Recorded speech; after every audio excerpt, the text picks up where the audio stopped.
பேர் சிபிராஜா.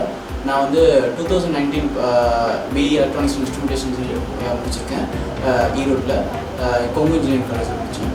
அதுக்கப்புறம் வந்து ஒரு 2.5 இயர்ஸ் வந்து சென்னையில் ஒர்க் பண்ணேன். ஹைடெக் கேலிப்ரேஷன் ஒரு கம்பெனியில் ஒர்க் பண்ணிட்டு அதுக்கப்புறம் அங்கே ஜாப் குட் பண்ணிட்டு PLC கற்றுக்கலான்னு கொஞ்சம் ஆர்வமாக இருந்துச்சு.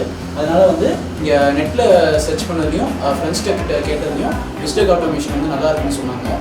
ஸோ அதனால் அங்கே வந்து என்கொயரி பண்ணேன். என்கொயரி பண்ணதில் அவங்க சொன்ன விதம் எனக்கு ரொம்ப பிடிச்சிருந்துச்சு. சொல்லிக் கொடுக்கறதுக்கான எடுத்துக்கிட்ட அந்த ஸ்டெப்ஸ் வந்து ரொம்ப ஃபஸ்ட் இன்ட்ரோ கிளாஸ்லேயே வந்து ரொம்ப பிடிச்சிருந்துச்சு. ஸோ அதனால் இங்கே வந்து ஜாயின் பண்ணேன். இங்கே வந்து ஜாயின் பண்ணி கிட்டத்தட்ட ஒரு இப்போ வரைக்கும் 4 PLC கற்றுக்கிட்டோம். 4 PLC, ஒரு SCADA, ஒரு HMI கற்றுக்கிட்டாச்சு. இப்போ வந்து என்னென்னா இப்போ டெல்டா PLC ஒரு கனெக்ஷன்ஸ் வந்து இங்கே கொடுத்து வச்சுருக்கோம். டெல்டா PLC த்ரூ இது வந்து டெல்டா PLC, இது டெல்டா HMI. டேரெக்டாக வந்து இப்போ சிஸ்டமில் வந்து ப்ரோக்ராம் போட்டு வச்சுருக்கோம். டெல்டா PLCக்கு இங்கே இதுலேருந்து PLCக்கு கொடுக்கறதுக்கு RS-232 மூலிமா கனெக்ட் பண்ணியிருக்கோம்.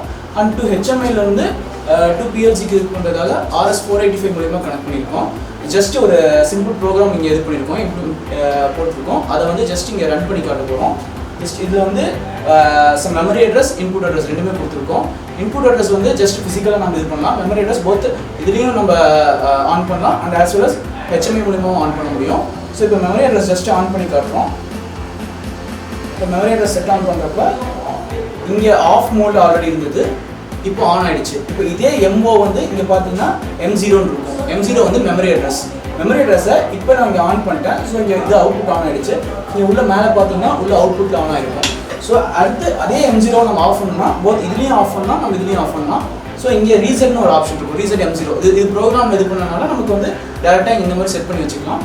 இது வந்து ரீசெட்னு அழுத்தினீங்கன்னா இங்கே மெமரி அட்ரஸ் வந்து இது ஆகிடுச்சு, இன்புட் கொடுத்தது இது ஆகிடுச்சு. ஸோ ஆஸ் வெல் அஸ் இங்கே வந்து இன்புட் அட்ரஸஸ் இருக்குது. இன்புட் அட்ரஸ் வந்து த்ரூ இது மூலிமா தான் நம்ம இன்புட்டில் மூலிமா தான் இது பண்ண முடியும். ஸோ இந்த X0 அப்படிங்கிறது வந்து இங்கே இன்க்ரிமெண்ட்டில் போட்டுக்கணும். இன்க்ரிமெண்ட்டில் போட்டோம்னா இன்க்ரிமெண்ட் எப்படின்னா இன்க்ரிமெண்ட்னு கொடுத்தோம்னா ஜஸ்ட் ஒன் இன்க்ரிமெண்ட் ஆகும். இப்போ இந்த இன்புட் அட்ரஸ் நம்ம ஆன் பண்ணுறப்ப இங்கே வந்து ஒரு வேல்யூ இன்க்ரிமெண்ட் ஆகும். ஸோ இப்போ இதை வந்து ஜஸ்ட் சுவிட்ச் ஆன் பண்ணுறோம். இப்போ சுவிட்ச் ஆன் பண்ணுறப்ப இந்த இடத்துல நம்ம ஆல்ரெடி இன்க்ரிமெண்ட் 2 டைம் பண்ணியிருக்கோம். இந்த இடத்துல பார்த்தீங்கன்னா உங்களுக்கு நல்லா தெரியும் இந்த வேல்யூ வந்து இன்க்ரிமெண்ட் பண்ணுறதுக்கு. ஸோ இதை இன்க்ரிமெண்ட் பண்ணுறப்ப எவ்வளோ 1 + 1 2, அப்புறம் 2 + 1 3 அந்த மாதிரி இன்க்ரிமெண்ட் ஆகிட்டே போகும். இதை நம்ம ஆஃப் பண்ணிட்டோம்னா ஜஸ்ட் இது மட்டும் இன்புட் அட்ரஸ் மட்டும் ஆஃப் ஆயிடும். ஜஸ்ட் நம்ம மறுபடியும் டிக்ரிமெண்ட் பண்ணுறதுக்கு என்ன போட்டு வச்சுக்கோன்னா X1ல இது பண்ணிக்கலாம். X1 வந்து இந்த இடத்துல இருக்கிற ஃபிசிக்கல் அட்ரஸ். இதை நம்ம டவுன் பண்ணுறப்ப